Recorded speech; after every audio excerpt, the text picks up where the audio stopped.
Pelaksanaan penerimaan peserta didik baru atau PPDB tahun ini kembali menuai kekecewaan masyarakat, terutama orang tua maupun wali. Salah satunya adalah rumitnya persyaratan administrasi, yakni pengesahan kembali KK dan akte kelahiran yang menyita waktu orang tua atau wali, serta tidak terakomodasinya atlet berprestasi. Pemerhati pendidikan sekaligus komite salah satu sekolah di Kabupaten Gianyar, Nyoman Arjawa mengatakan, pelaksanaan PPDB 2018 dinilai mengalami banyak masalah dan salah satunya adalah syarat pengesahan kembali kartu keluarga dan akte kelahiran yang menyita waktu orang tua karena harus mengantre di kantor catatan sipil. Padahal, data dalam kartu keluarga dan akte kelahiran sudah dicatat dengan sistem online. Tercatatnya data secara online berarti tidak akan ada manipulasi data dalam kartu keluarga. Syarat ini hanya akan merepotkan semua orang tua dan wali siswa yang ingin mendaftarkan putra-putrinya ke sekolah yang ingin dituju. Di samping itu terkait PPDB jalur prestasi, banyak atlet yang tidak terakomodasi.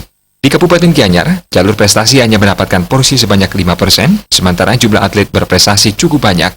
Para atlet yang tidak terakomodasi dan telah mengharumkan nama daerah merasa tidak mendapat penghargaan. Dengan demikian, pelaksanaan PPDB tahun ini masih dinilai sebagai langkah pemerintah dalam mencari jati diri, sehingga diharapkan pemerintah benar-benar melakukan kebijakan yang sesuai dengan keinginan dan harapan masyarakat.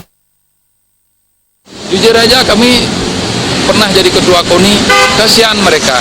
Cuman satu-satunya itu yang kita berikan penghargaan kepada atlet-atlet kita yang susah payah bapak ibunya membiayai, memperjuangkan anak-anaknya biar bisa berprestasi untuk mengharumkan baik nama daerah, nama provinsi, ataupun nama nasional, tingkat nasional Indonesia.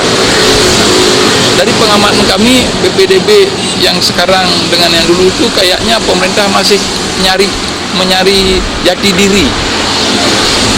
Tapi sebelumnya kan disosialisasikan, sebelumnya digodok dengan matang. Ini memang sempat jadi pembahasan masalah zona dari 20% menjadi 5% ini. Atlet-atlet kami segudang tidak bisa tertampung di sekolah-sekolah negeri. Arjawa menambahkan pemerintah sejak dini wajib memberi sosialisasi dan ketentuan PPDB kepada masyarakat sehingga masyarakat bisa mempersiapkan segala persyaratan lebih awal sehingga tidak terjadi penumpukan antrean saat pendaftaran. Jaya Kesuma, Bali TV.